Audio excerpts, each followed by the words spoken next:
Today's chord that we're going to look at is E major to B7. So way back in the day when you were first learning E major, you probably started going down some rabbit holes saying, oh my God, I love this. I'm going to start looking up all these songs that have E major in it. And then you might have quickly come across this crazy shape called B7 and been like, holy crap, every single finger is used. I don't think my hands are going to be able to do that or my fingers are going to do that. Well, don't worry. That's why we're here. I'm going to show you how you can easily and quickly get to that shape from the E major shape. So if you remember, we want to figure out what is our 5 chord. If we're in the key of E major, what's our 5? Well, we start on the letter E. We're going to count up 5. E, F, G, A, B. Okay, maybe you don't know what a B major is yet. That's okay, because we just want to learn a B7 right now, and it's a very, very different shape than what B major looks like. The notes of a B7 are B, D sharp, F sharp, A. Those are the notes that we need, because B to D sharp, that's a major third. If we go B to C is 1, C sharp, D, that's only 3, so we need to make it D sharp. B to D sharp. And then we need D sharp to F something, right? Because we're just going every other letter.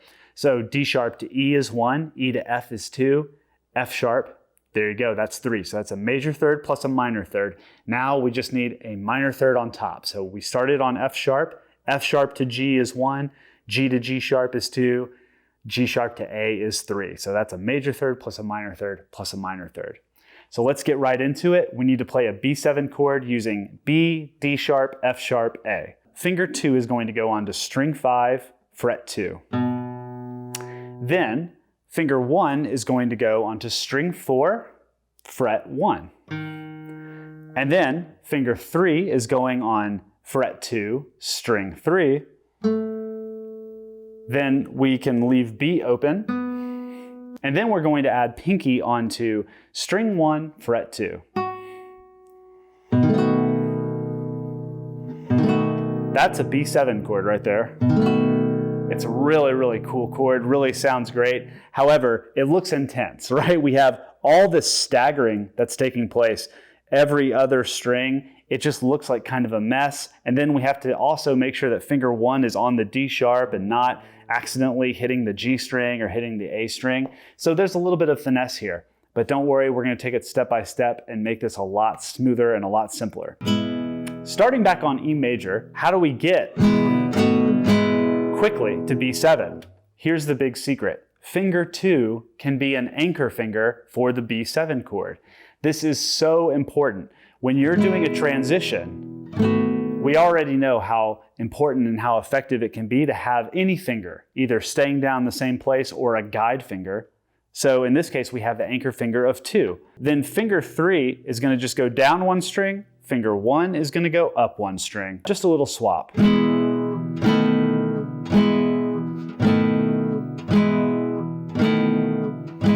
Finger 1 goes up while finger 3 drops, and then they reverse. So let's try that really slowly, just 4 counts strum. 1, 2, ready, go. 1, 2, 3, 4. 1, 2, 3, 4. 1, 2, 3, 4. 1, 2, 3, 4, 1. Not so bad, right? It's actually not too bad. So once you get really smooth with this transition, and don't forget to kind of shake it off. Don't forget to relax your hand a little bit if you need to. Do a little exhale, whatever you need. But when you're ready, you can start to add that pinky down onto the F sharp. 1, 2, 3, 4. 1, 2, 3, 4. 1, 2, 3, 4. 1, 2, 3, 4, 1. And if you can't quite get the pinky down at the first strum, that's okay. Do this transition first, really lock that in, and then you can add pinky. So this is another one of those chords, the B7, where the low E doesn't sound good. So we want to avoid that. You can anchor your thumb as you're strumming on that B7 to make sure that it doesn't hit the low E, because it's not going to sound good until we go to the low E major there. So that is B7 in a nutshell. I know it's a little bit crowded of a space. One thing to think about is we want to still avoid the wrist going way out, going way crazy.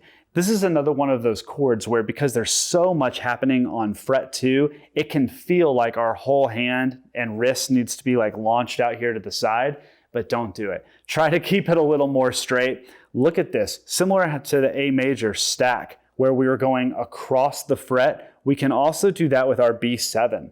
You know, it's not like everything has to be completely vertically aligned, like perfect with a ruler or anything. Look at all this fret 2 space, especially if you have a nylon string guitar. The frets are very wide, and at first that might be a detriment and seem like, oh my God, these frets are enormous, like this neck is huge, how am I gonna get across? But then we see situations like this where we realize, oh wow, I'm actually really thankful that I have so much room for my fingers to be able to stretch across really cleanly. And the older you get and the harder it gets for these fingers to want to, get all scrunched up, having the extra room totally helps. Okay, but what if you're saying, Jonathan, I love string 6 so much, I just can't part with it. I absolutely want to play it with a B7 chord. Please tell me, there's got to be a way. Okay, there's a way. If this B7, we have pinky down onto the F sharp, well, what if we just put up F sharp in the bass instead? Then what we would do is actually have what looks like an E major shape, just raised one string each, right? Instead of having finger 2 here, finger 1 there, finger 3 there, we're instead just going to launch up finger 2 and finger 3. So finger 2 will be on string 6, that's the F sharp. Finger 3 will be on the B. Finger 1 still on the D sharp, and this time pinky is going to reach up to the A on the G string. Fret 2, string 3. However, now we got to avoid the high E string. So again, this is kind of one of those B7 variations that you'll find in Brazilian music and also in some flamenco.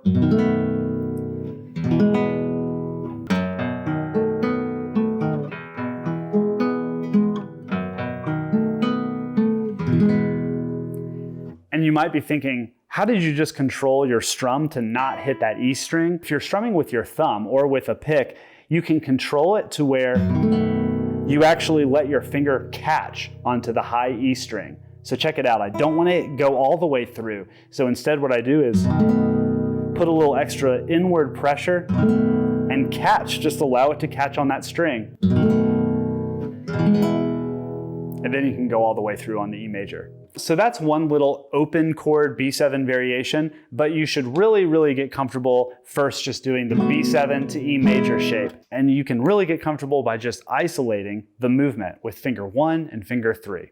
Leave finger 2 down. Try not to lift all up every single time. We want to get it really streamlined, really efficient. Again, this is guitar chord fluency.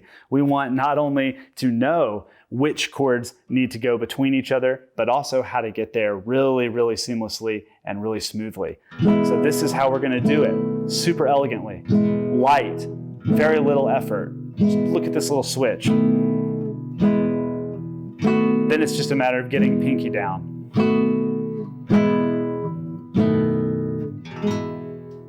Okay, I hope you enjoyed this lesson. Later on, we're going to talk about some other ways of playing B7, specifically with the A7 shape as a bar.